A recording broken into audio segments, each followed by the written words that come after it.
안녕하세요. 개미 특급 열차입니다.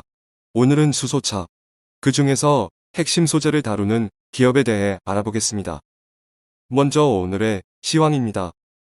오늘 코스피는 6포인트 떨어진 3084포인트로 마감하였습니다. 코스닥은 957포인트로 마감하였습니다. 코스피 상승 종목은 362종목, 하락 종목은 474종목입니다. 코스닥 상승 종목은 525종목, 하락 종목은 773종목입니다. 투자자 매매 동향을 보면 개인이 1천억 매수를 했고 외국인이 2200억 매도하였으며 기관이 1000억 매수하였습니다. 수소경제에 대해 먼저 알아보겠습니다. 최근 전 세계적으로 수소경제 선점을 위해 각국의 경쟁이 시작되었습니다. 일본은 2019년 3월 수전의 시스템 개발 및 해외 공급망을 구축하였습니다. 호주는 풍부한 재생에너지를 활용하고 있습니다. 유럽은 2050년까지 500기가와트시 수준의 설비를 목표하고 있습니다. 미국은 수소경제 R&D로 7,500억 달러를 계획하고 있습니다. 한국은 세계 최초 수소법을 제정하였고 수소경제위원회를 출범하였습니다. 수소 활용 3대 분야에서 세계 1위 달성 목표를 선점하기 위해 노력 중입니다. 수소경제의 핵심은 바로 소재입니다.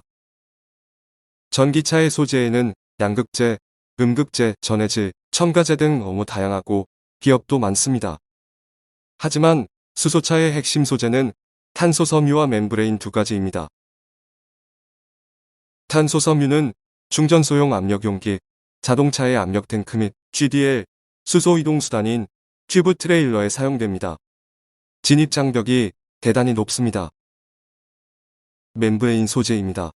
불소수지가 수소경제에 적용되는 분야는 자동차로 제한적입니다. 수소연료 전지차 전체 생산 비용 중 약 40%를 차지하는 연료전지 스택의 주요 부품인 멤브레인 막으로 사용되기 때문에 그 의미가 큽니다. 그렇다면 기업은 어떤 기업들이 있을까요? 효성첨단 소재와 상하프론테크입니다. 효성첨단 소재는 수소경제 속 다양한 분야에 적용 가능한 탄소섬유 기업입니다. 상하프론테크는 수소연료 전지차에 있어 스택한 멤브레인 막으로 사용되는 불소수지 국산화를 완료한 기업입니다. 효성첨단 소재는 탄소섬유를 국산화에 성공하였습니다. 그동안 국내 수소경제에 적용된 탄소섬유 제품은 도레이 첨단 소재가 독점하고 있었습니다. 이를 2021년 하반기부터 효성첨단 소재가 듀얼로 공급하게 될 것이라고 합니다. 효성첨단 소재 차트입니다. 최근에 많이 상승을 했습니다. 월봉을 보면 그동안 계속 바닥권에 있었다는 것을 알 수 있습니다. 기관과 외국인이 많이 보유하고 있는 종목입니다. 매출과 영업이익을 보겠습니다. 작년에 2조 4천억 가량을 벌었고 올해는 3조를 넘을 것으로 예상하고 있습니다. PER과 PBR도 낮아지고 있습니다. 아쉬운 건 부채 비율인데 효성이라는 그룹이 망하진 않을 것이라고 생각이 됩니다. 상하프론테크는 취급 제품들이 다른 기업들이 쉽게 진입 못하는 제품들만 취급하고 있습니다. 차트를 보시면 상하프론테크도 상당히 많이 주가가 올라왔습니다.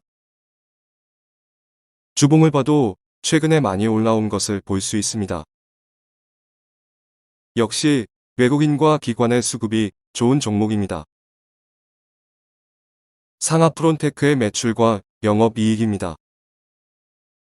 매출액은 크진 않지만 기술력으로 승부하는 기업이고 이번에 멤브레인 소재는 국내 최초 국산화입니다. PER과 PBR도 낮아지는 모습입니다. 불 속의 멤브레인 막은 그동안 미국의 고어가 독점하고 있었으나 2021년 하반기부터 상하프론테크와 듀얼로 공급이 될 것입니다. 그렇다면 수소경제의 한계점은 무엇일까요? 첫 번째로 아직 수소차 관련 매출들이 미미합니다. 두 번째는 수소 충전소 같은 인프라 확충이 많이 필요해 보입니다. 정부의 정책이나 수소를 만드는 대량 기술도 필요해 보입니다. 효성 첨단 소재는 일본 수출 규제 등으로 인하여 중요성이 부각되면서 수소 관련주 대비 여전히 저평가되어 있습니다. 상하 프론테크의 제품들은 모두 진입장벽이 높습니다. 오늘은 수소 경제 속 소재에 대해 알아봤습니다. 수고하셨습니다. 개미는 오늘도 열심히 일을 하네. 개미는 언제나 열심히